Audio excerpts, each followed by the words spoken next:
Welcome, बहुत बहुत स्वागत है आप सबका आपके YouTube channel stay with me में। और जैसा कि आपको पता है कि रेलवे में कई सारी वैकेंसी आ रखी, तो उसी के जो है ना हम आगे क्रम में बढ़ते हुए जो इसका एम्प्लॉयमेंट नोटिफिकेशन 2/2019 है, इसमें पैरामेडिकल स्टाफ की वैकेंसी आ रखी है। हम इसके बारे में डिटेल जानकारी लेंगे कि कौन कौन बच्चे फॉर्म भर सकते हैं, एज एलिजिबिलिटी क्या है, 10% जनरल वालों को रिजर्वेशन कैसे मिलेगा, आपका जो ना एग्जाम पैटर्न वो क्या होने वाला है, सिलेबस वगैरह का मैं दूसरे वीडियो में बनाऊँ, क्योंकि एक ही में कर देंगे तो आधा घंटा का वीडियो हो जाएगा, फिर थोड़ा बोरिंग हो जाता है। ठीक है, तो चलो शुरुआत करते हैं।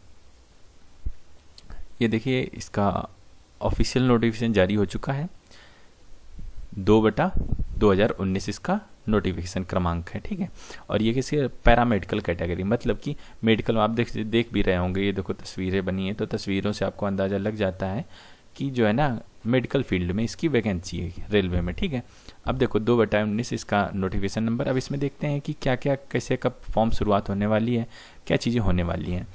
तो आपके जो ना ओपनिंग ऑफ ऑनलाइन रजिस्ट्रेशन आपके हैं 4 तारीख, जो कि आज है। आज आपके ओपनिंग शुरू हो चुकी है फॉर्म की। ठीक है, क्लोजिंग आपकी 2/4 मतलब 2 अप्रैल को आपकी अंतिम डेट है, तो इसके पहले पहले अपना फॉर्म आपको भर देना है। ठीक है, अब आपका सिर्फ बच्चों एक सीबीटी एग्जाम होने वाला है।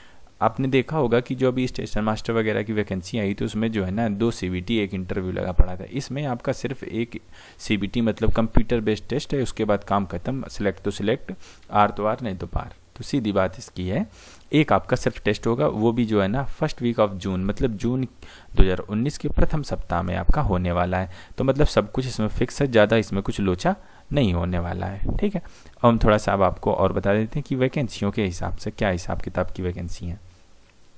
तो देखो बच्चों, सबसे पहले आती है डाइटिशियन की वैकेंसी। ठीक है, ये पे लेवल इसका 7th रहेगा और पेमेंट इसकी करीब 45,000, भत्ते मिला लो तो करीब आपकी पेमेंट 55,000 के आसपास तो बनेगी। ठीक है, तो एक बेहतरीन नौकरियां इसमें हैं, सब देख सकते हो आप, पूरा 16 पदों पे ऐसे करके वैकेंसी हैं। और वैकेंसी भी आपके सामने लिखी, देखिए स्टाफ नर्स की पेमेंट भी करीब इतनी है पूरी, आपको भी करीब 55,000 रुपये पर मंथ के आसपास मिलेगी। और गवर्नमेंट के जो भी रेलवे भत्ते देती है और जो है ना आपको ट्रेवलिंग की फैसिलिटी देती है, वो दुनियादारी भी आपको मिलने वाली है। ठीक है, तो आपकी सबसे ज़्यादा वैकेंसी मुझे लग रहा है आप ही की वैकेंसी, स्टाफ नर्स वाले बच्चों के लिए सबसे ज़्यादा वैकेंसी 1109 वैकेंसी है। आप अपने सामने देख सकते हैं और ध्यान रखो कि आपने जैसे स्टाफ नर्स के लिए अप्लाई किया तो आपके लिए मेडिकल स्टैंडर्ड है C1। तो मैं नीचे आपको बताऊं कि C1 वाले बच्चों के लिए क्या क्या होना चाहिए, आंखें कैसी होनी चाहिए, हाथ पर दुनियादारी कैसी होनी चाहिए, मैं नीचे आपको बताऊंगा। ठीक है, तो ऐसे आप देख सकते हैं health and malaria inspector grade 3 के लिए जो वैकेंसी, आपकी पे लेवल भी काफ़ी अच्छी है और आपका C1 आपका मेडिकल ग्रेड होना चाहिए और 289 आपके लिए वैकेंसी है। देखिए फार्मेसी ग्रेड 3 के लिए आपकी जो है ना पे लेवल आपका 5वां रहने वाला, आपकी पेमेंट 30,000 रुपये और इसके अलावा सब मिला के आपकी पेमेंट करीब 35,000 रुपये के आसपास पर मंथ की बनेगी। C2 आपका मेडिकल ग्रेड होना चाहिए, 270 आपकी वैकेंसी है। लैब टेक्नीशियन के लिए देख सकते हैं, लेडी हेल्थ विजिटर के लिए, ECG टेक्नीशियन के लिए, स्पीच थेरेपिस्ट के लिए, रेडियोग्राफर के लिए, आप सबके सामने देख सकते हैं वीडियो को पॉज करके। टोटल वैकेंसी है 1937 वैकेंसी, ध्यान रखिएगा, टोटल वैकेंसी है 1907 वैकेंसी।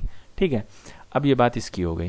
अब हम थोड़ा सा जो है ना इम्पोर्टेंट बात बताते हैं। देखो, जिन बच्चों का candidate waiting for final result for prescribed education qualification should not apply, कहने का मतलब ये जो बच्चे जो है ना अंतिम सत्र में अभी पढ़ रहे हैं वो बच्चे इसके लिए अप्लाई नहीं कर पाएंगे।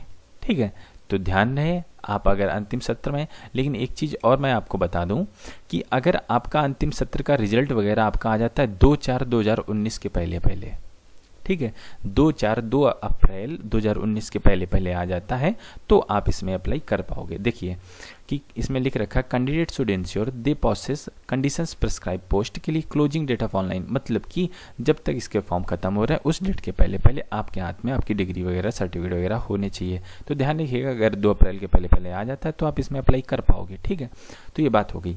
अब हम थोड़ा सा और आगे बढ़ते हैं। पे के बारे में हमने बता दिया, एज के बारे में आपको नीचे भी डिटेल में बताने वाला हूँ। ठीक है, और आपको ऑनलाइन फॉर्म भरने हैं। ठीक है, और आपका सिर्फ स्टेज ऑफ एग्जामिनेशन क्या होगा, एक CBT होगा और काम खत्म हो जाएगा आपका। ठीक है, सेलेक्ट तो सेलेक्ट हो जाएंगे। अब हम थोड़ा सा और आगे बढ़ते हैं, जो इंपॉर्टेंट चीज़ें उन्हीं के बारे में डिस्कस करेंगे, इधर उधर नहीं जाएंगे। और SC/ST बच्चे अगर आप एग्जाम देने जाते हो तो आपको जो है ना फ्री स्लीपर क्लास का जो है ना पासेस मिलेगा, आपको इसका पैसा मिलेगा। अब देखो मेडिकल स्टैंडर्ड की बात कर लेते हैं। मैंने ऊपर 3 ग्रेडों की चर्चा की, B1, C1 एंड C2। ठीक है, तो आपको जो है ना जनरल फिटनेस होनी चाहिए, मतलब हाथ पैर आँख नाक कान। ठीक है, सब के सब सलामत होने चाहिए, फिट होने चाहिए, ठीक है। तो ये बात होगी, फिजिकली फिट होना चाहिए आपको तीनों के लिए। अब देखो विजन के मतलब कि नेत्रों के लिए, क्योंकि रेलवे में जो है ना नेत्रों का काफ़ी बड़ा कमाल है। मान लीजिए आपको लाल बत्ती नहीं दिखाई दी, पीली बत्ती जो आपके देखा होगा सिग्नल जिसे आप कहते हो, लाल सिग्नल हो गया गाड़ी थम गई, पीला हो गया चलने को तैयार हो गई, और ग्रीन हो गया तो दौड़ गई। तो ऐसे करके आपको जो है ना विजन तो आपका अच्छा होना चाहिए। तो 6/9 और 6/12 आपका होना चाहिए, विद और विदाउट ग्लासेस के साथ में। ऐसा नहीं कि कई बच्चे कहते हैं कि सर जी जो है ना मेरे चश्मा लगा, हम अप्लाई कर सकते हैं कि नहीं? बिल्कुल अप्लाई कर सकते हो। चश्मा लगने के बाद तो आपकी आंखें सही हो गई हैं ना बच्चों। तो अगर आपकी आंखें सही हो गई, चश्मा लगे हो, तो कोई बात नहीं, आप इसके लिए अप्लाई कर सकते हो। तो मैंने आपको यहाँ पर बता दिया।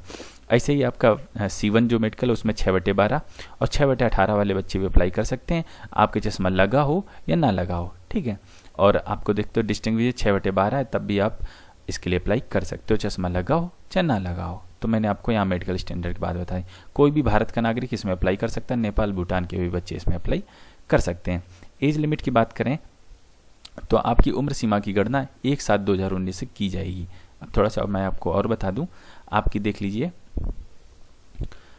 लोअर एज लिमिट के बारे में मैं आपको बताऊं, यहाँ से आप देख सकते हैं अपनी, ठीक है।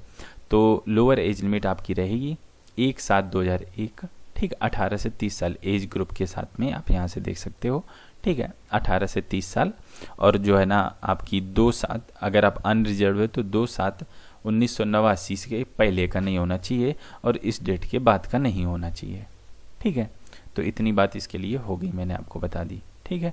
तो इसके पहले का नहीं होना चाहिए और इसके बाद का नहीं होना चाहिए। तो ये बातें यहाँ पर हो गई।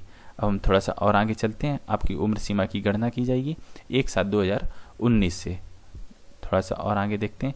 अगर आप रिजर्व कैटेगरी में आते हैं तो आपको छूट मिलेगी, जैसे ओबीसी वालों को 3 साल, SC/ST वालों को 5 साल, फिजिकली हैंडीकैप्ड वालों को 10 साल। तो इस तरह आपको जो है ना छूट मिलेगी। जम्मू कश्मीर वालों को, उनको भी छूट मिलने वाली है। एप्लीकेशन फ़ीस के बारे में बात करेंगे तो 500 रुपये लगने वाली है, ठीक है। और जो जनरल वाले बच्चे हैं और बाकी लोगों से 250 रुपये लगने वाली है, और 400 रुपये आपके जब CBT दे दोगे तो रिफंड हो जाएंगे। और आपके जो ना SC रिजर्व कैटेगरी बच्चे हैं उनके 250 रुपये रिफंड हो जाएंगे आपके खाते में। जिस खाते से आप ऑनलाइन पैसा कटवाएंगे उसी खाते में आपके रिफंड हो जाए। एजुकेशन क्वालिफिकेशन के लिए हम अलग से वीडियो बनाएंगे, क्योंकि वो थोड़ा सा लंबा टॉपिक हो जाएगा, इसलिए हम उसे यहाँ पर अवॉइड करते हैं। आपको जब आप फॉर्म भरेंगे तो अपना फीस पेमेंट जो है ना ऑनलाइन करिएगा, क्योंकि पैसे जब रिटर्न आएंगे तो आसानी होंगे। आप जिस खाते से कटवाएंगे उसी खाते में आपके आ जाएंगे, आपको इधर उधर भटकना नहीं पड़ेगा। मैं आपको एक चीज़ और बताना चाहूँगा, reservation for economy weaker section, इसके लिए मैंने सेपरेट वीडियो बनाया है, आप उसे देख सकते हैं। और उसका मैंने वेबसाइट में भी उसके बारे में डिटेल में बताई, ये सारी चीज़ें बड़ी अच्छे से बताई। और आपको कहाँ बनवाना, किससे बनवाना, each and everything I have already explain in A detail वे। तो आप जाके वहाँ पर देख सकते हैं, ठीक है। तो हम थोड़ा सा और आगे बढ़ेंगे, थोड़ा सा और आगे बढ़ते हैं।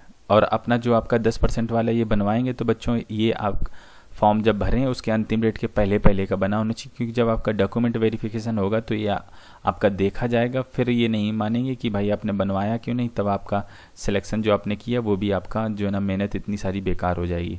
तो आप जल्दी से अपना सर्टिफिकेट बनवा लीजिए, उसमें कुछ खास चीज़ें हैं नहीं। तो यहाँ पर देख लीजिए, देयर शैल बी एक कंप्यूटर बेस्ड टेस्ट, आपका एक कंप्यूटर बेस्ड टेस्ट होगा और उसमें जो है ना 90 मिनट का ड्यूरेशन मिलेगा, 100 आपके क्वेश्चंस रहेंगे, ठीक है। और जो फिजिकली हैंडीकैप्ड बच्चे हैं उनके लिए 120 मिनट का टाइम मिलेगा, ठीक है। तो ये बात इनके लिए। अब आपको मैं बता दूं कि इसमें पूछा क्या जाएगा। CBT जो आपका होगा देख लीजिए,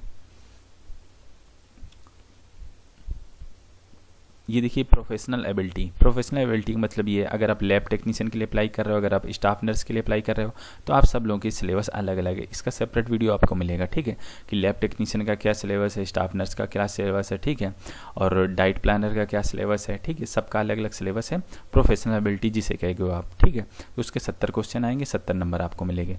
जनरल अवेयरनेस 10 क्वेश्चन 10 नंबर, गणित के आपके 10 क्वेश्चन 10 नंबर, जनरल साइंस के 10 क्वेश्चन 10 नंबर। इस तरह 100 क्वेश्चन 100 नंबर हो जाते हैं। अगर आप गलत करेंगे तो 1/3 नंबर आपका काट लिया जाएगा, ठीक है।